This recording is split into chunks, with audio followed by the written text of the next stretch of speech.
ኢትዮጵያ ግን በኢኮኖሚ 8% ዕቤት እንዳርአየት ብምኸዳግን ከም ዘቕኖም ኮይኑ ይስማዓካ እዩ ዘሎ ኢንተርኔት እንታይ ይባሃል ብሰብ ይዝዕደል እዩ ዘሎ በብዝሕ ሰብ ይዝዕደል እሺ በኤቲኤም ማሽን ማውጣት ብርቅ በሆነባት ሀገር ዜጎች ስለዚህ ኢሳያስ ንኢትዮጵያ ከፋፊሎም ክገዙ እዩ ድሌት ነይሮም ይዝብ ዘሎ ዝኻብ ዛዕባ ስደተኛ ጀሚሮም ሰላም ሎማዓንቲ ኢትዮጵያ ንኤርትራ ዝሃበቶ ግብረ መልሲ ክንሪና ኢትዮጵያ ንመጀመርያ ግዜ ድሕሪ ነዊሕ ናይ 6 ዓመት ኸውን ሰላም ተባሂሉ ከይጸንሐ ጉዕዞ ንመጀመርያ ግዜ ከምዚ ዓይነት መግለጺ ትህብ ዘላ ወይ ካነ ኤርትራ ከምዚ ዓይነት መግለጺ ኦፊሻል በቴሌቪዥን ማለት እዩ ብዝተፈላለየ መንገዲ ይግለጽ ነይሩ ግን በኦፊሻል ናቶም ቴሌቪዥን ግን ንመጀመርያ ግዜ ከምዚ ዓይነት መግለጺ ትህብ ኣላ ስለዚ እንታይ እዩ ዝመስል መግለጺ ሙሉ ትሕሶ ክንሪና ሳሞዳት 50 ይጽንሑ Let's go. So guys, كنا بزاف فيديو مجمرنا نقدام دبر بيزن زوعل حجز استخفت له وين حجز صوعيت له سخاني قدام دبر بيزن نزل سنحة يعطوي أب كرمت استمركوسة محرس ناب زمناوي ويكموسنا وحرشة معبال أتوتاو نتن مخعبات بزبل سنة حساب تبجيسنا لنا بزبل استريور لهم من حجز لينك قدام دبر بيزن استخفته يسلزي أبكم أنت قد فلكمي عقمهم كتبركتو بتحتنا حتىكم مالتيو ሰሞኑ የኤርትራው ፕሬዝዳንት ኢሳያስ አፈወርቂ በሀገራቸው ኤርትራ ቴሌቪዥን ጣቢያ ቀርበው የሰጡት ቃለ ምልልስ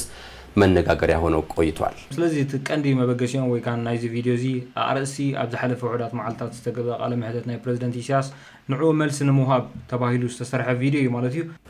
በብዙ ፖለቲካዊና ኢኮኖሚያዊ ችግር ውስጥ የምትዳክረውን የሚያስተዳድሯትን ሀገር ጉዳይ ረስተው አብዝኹም ትሪወሩ ለኹም ዳይሬክት ብጽሊ ተጀሚሩ ዘሎ ናቶም ሽግር ገዲፎም ነቶም ኣብ ከባቢኦም ዘሎ ሽግራትዮም ክገልጹ ተራእዮም ብምባልዩት ናይ ኢሳያስ ቃለ መሕተት ንኽገልጹ ጀሚሮም ዘሎ ማለት እዩ። ስለዚ ናፍታ ኣቕሪቦም ኣደለው ትሕዝቶ ሰጊርና ክንሪያ ማለት እዩ መተን ከይነውሓና ላለፉት 30 ዓመታት በላይ ያለ ተቀናቃኝ ኤርትራን የገዙት ፕሬዝዳንት ኢሳያስ አፈወርቂ ዝሓለፈ 30 ዓመት ብዘይዝኾነ ይኹን ተቀናቃኒ ኤርትራ ዝገዝኡ መንግስቲ ኢሳያስ አፈወርቂ ብምባል ጀሚሮ ዘሎ ቸው ህገ መንግስት ምርጫ ነፃና ገለልተኛ የዲሞክራሲ ተቋማት የሚባልን አያውቁም ሐሳብ ናጽነት ይሆን ወይ ካኔ ምርጫ አመሰሉ አይፈልጡንም ይዘሉ ቡም ፍላጎቱም እንደሌላቸው ዛሬም አፋቸውን ሞልተው የሚናገሩት ጉዳይ ነው። ሰሞኑን ሐሳቡን ከምዘይ ብሎም ብዛዕባ ምርጫ ዲብዛዕባ ካለ ሐሳብ ከምዘይ ብለውን አፎም መሊም ይዛረቡ ይዘሉ እንደፈለጉ በሚዘውሩት ሚዲያቸው ቀርበው በቀጠናዊና ባለም አቀፋዊ ጉዳዮች ላይ ያተኮረ ቃለ ምልልስ አድርገው ነበር። ለትናቶም ቴሌቪዥን ቀሪቦም ተገብረ ቃለ መሕተት ንኸገልጽ ይልዩ ሰዓታት ያህል በነበራቸው የቴሌቪዥን ቃለ ምልልሳቸው አሜሪካን ከማጥላላት ጀምረዋል። ከ3 ሰዓት ዝነበረ ኢንተርቪው በአሜሪካ ንምናአሲ ጀሚሩት ኢንተርቪው ይዘሉ 10 ዓመታት በላይ ምርጫም ሆነ ተቀናቃኝ እንዳይኖር አፍነው ያስተዳድሯት ስላለችው በኢኮኖሚያም ሆነ በፖለቲካ ን30 ዓመት ሆን ዝኾነ ይኹን ምርጫ ንኸይህሉ ወይ ካነ ካልእ ነገር ንኸይህሉ ዓፊኖም ዘንብሯ ዘሎ ሀገር ካዊ ከዓለም ስለተራራቀችው ኤርትራ እምብዛም መናገርን ግን ነውር አስመስለው ተስተውለዋል። ዛዕባ ካብ ዓለም ርሒቃ ደላ ኤርትራ ምዝራብ ግን ከም ነውሪ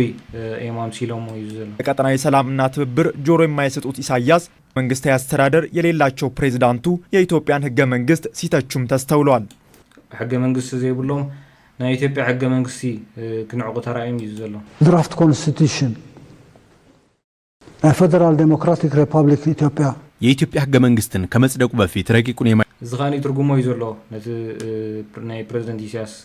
ቃለ መሕተት ማለት እዩ አይት ድል አግኝቼ ነበር። በኢትዮጵያ ሕልፍ አቢልና ንሪና ዝራና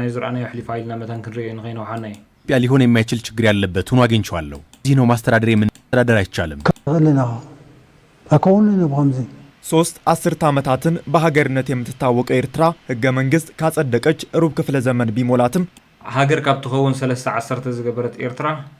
ሕገ መንግስቲ ካብ ተጽድቕ ካን 25 ረብዕ ዘመን 25 ዓመታት ሓሊፉሎ እዩ ዘሎ ባገነነትን አጥብቀው የሚወዱት ኢሳያስ ግን ከመሳቢያ ካብዚ ወቅታዊ ጸርፍ ጀሚሮም ማለት ይበቃ ወልቀ መላኺ ኢሳያስ መባሉን ጽዑ ጀሚሮም አለው ቸው ስር ሸጉጠው ምርጫንም የህግ የበላይነትንም እንብኝ እንዳሉ ወንበራቸው ላይ አርጅተዋል። እናም ተንታኞች እንደሚሉት የጎረቤታቸው ህገ መንግስት ላይ አስተያየት ለመስጠት መድፈራቸው በራሱ ስላቅ ይሆናል። ስለዚህ ተንታኞች ከምዝብሉ ባዕሎም ትንትኖ ዘሎ ግን ተንተንት ከምዝብሎ ብዛዕባ ጎረቤቶም አስተያየት ክህቡ ከለው ግን ወይ ካን ብዛዕባ ህገ መንግስት ዘይብሎም ግን ብዛዕባ ጎረቤቶም ህገ መንግስት አስተያየት ክህቡ ግን ድፍረት መሆኑ ወይ ካዘገርም መሆኑ ዛረቡ ዘሎ ኢትዮጵያ ህገ መንግስት በሰባዊና ዲሞክራሲያዊ የደነጋጊ አንቀጾቹ ወርቃማ መብትን ለዜጎች ያቀዳጀ መሆኑን የዘርፉ ምሁራን በተረጋጋሚ የሰጡት ምስክርነት ነው። ዝኻኒ ምሁራት ብዛዕባ ህገ መንግስትና ኢትዮጵያ ዝመስከሩሉ ምዃኑ ሕገ መንግስቲ ኢትዮጵያስ ምሁራት ዝመስከሩሉ ምዃኑ ወይ ከዓ ጽባቐ ጽቡቕ ምዃኑ እዮም ዝዛረቡ ዘለዉ ብዛዕባ እቲ ሕገ መንግስትና ኢትዮጵያ ማለት እዩ ወይ ከዓ ናቶም ሕገ መንግስቲ እዮም ዝንእዱ ዘለዉ ሕገ መንግስቱ ላይ ዜጎች የሚያነሱትን ጥያቄም ቢሆን በራሱ በሕገ መንግስቱ የማሻሻያ አንቀጾች ለማሻሻልም ዜጎችን የማወያየቱ ስራ በይፋ ተጀምሯል። ይህም በሕግ መተዳደርን ለሚያውቅ አገር እንግዳ ነገር አይደለም። አምባገነኑ ኢሳያስ ግን ለዚህ ሁሉ ስለዚህ ብዛዕባ ሕገ መንግስትና ኢትዮጵያ ከነመሓይሾውን ጀሚርና ኢና ነቲ ህዝቢ ዝሕሾ ወይ ከዓ እንዳተመሓይሸ ክኸይድ ከም ዝኽእል እዮም ዝዛረቡ ዘለዉ ብዛዕባ ሕገ መንግስትና ኢትዮጵያ። ህጋዊ ጉዳዮች ባዕድ ቢሆኑ አይገርምም። የጎረቤቶቻቸው በህግ መመራት የራሳቸውን ድካም የሚያጋልጥባቸው የሚመስላቸው ሰው ፍትሃዊ ብሕጊ ምምራሕ ናይ ጎረቤቶም ብሕጊ ምምራሕ ሲ ንዖም ዘጋልጾም ኮይኑ ድስምዖም መንግስቲ ይዝብ ዘሎ እና ዲሞክራሲያዊ ምርጫን የሚያደርጉ የጎረቤት ሀገራትን አይወዱም። እናም ስለዚህ ዲሞክራሲያዊ ምርጫ ዝገብሩ ጎረቤት ሳይፈትውን የሚይዙ ዘሎ በዲሞክራሲያዊ መንገድ የተመረጠን መንግስት ለማወክ ከጀርባ ታጣቂ አሰልጥነው የሚልኩ መሆናቸውን ቴሌቪዥን ላይ ሲቀርቡ ይረሱታል። ራሳ በዲሞክራሲ ዝተመረጸ መንግስት ሲ ንዑ ንምውጋእ ወይ ንዑ ንምህራም ሲ ከም ዝዕጥቁ ዕጢቆም ከም ዝልኡኹስ ይርስዑ ወይም ቴሌቪዥን ከቀርቡ ከለው ዝዝብ ዘሎ ከ16 ዓመታት በፊት ከአልጀዚራ ጋር በነበራቸው ቆይታ መቼ ነው በኤርትራ ምርጫ የሚካሄደው ተብለው ዝኻኒ ምስ አልጀዚራ ቀድሚ ክንደይ ዓመታት ነዊሕ ዓመታት ምስ አልጀዚራ ዝተገብረ እዮም ከም ኣብነት ዘምጽኦ ዘለዉ ዝኻኒ ዘስተርጉሞም ጥራይም ደቀርበው ዘለዉ ዚ ያሉት maybe more who knows ምናልባትም ከዛ በላይ ሊሆን ይችላል። ማን ያውቃል? ኤርትራን እንደ ሲንጋፖር አደርጋታለሁ የሚለውን ቅዠት ወደ ተግባር መለወጥ ሲያቅታቸውና የናቋት ጎረቤታቸው በየዓመቱ ኤርትራ ከም ሲንጋፖር ከገብራ ኢሎም ዝሐሰቡ ምግባር ዘአበዮም ይዙ ዘሎ በአማካይ ከ8 በመቶ በላይ እድገት እያስመዘገበች በኢኮኖሚ እድገቷ የቀጠናው ቁንጮ መሆኗ ተራ ቅናት ውስጥ የከተታቸውም ይመስላል። ኢትዮጵያ ግን በኢኮኖሚ 8% ዕቤት እንዳርአየት በመኸዳ ግን ከም ዘቕኖም ኮይኑ ይስማዓካ ይዙ ዘሎ ግን ቀኔም የሚይዙ ዘሎ ዜጎቿን የኤሌክትሪክ ኃይል ተጠቃሚ ከማድረግ ባለፈ ምስራቅ አፍሪካን በኃይል እያስተሳሰረች ከሳራ በታች ካሉ ሀገራት የአፍሪካን ሁለተኛ ካብ ዛዕባ ጽባቐ ናይ ኢትዮጵያ ይዝገልጽ ዘሎ ብኤሌክትሪክ ማለት እዩ ብናይ ግድብ ዝረኸቦ ኤሌክትሪክ ንሰባ ኮይና ሲ ንኻልእ ሰብ ትኸውን ከም ዘላ ንኻልእ ሃገራት ትኸውን ከም ዘላ ይዝገልጽ ዘሎ ኢኮኖሚ ገንብታ ጉዞዋን ቀጥላለች። በአንጻሩ ኢሳያስ ለድፍን 30 ዓመታት የመሯት ሀገር ከ30 ዓመታት በፊት በቃ ምውድዳር ጀሚሮም ማለት እዩ። በአንጻሩ ግን ኢሳያስ 30 ዓመት ዝኸውን ብሎ በተገነባ መሰረተ ልማት እየኖሩ ኢንተርኔት ብሳል ቅድሚ 30 ዓመት ዝተሰርሐ ህንጻታት እንዳነበሩ እና የስልክ አገልግሎት በቤተሰብ ኮታ እየተሰፈረ ገንዘብ ኢንተርኔትን ኤሌክትሪክን በናይ ሰብ ኮታ እንዳተሰፈረ ከምዚ ብብዙሕ ሰብ ዝዕደል ማለት እዩ። ነቲ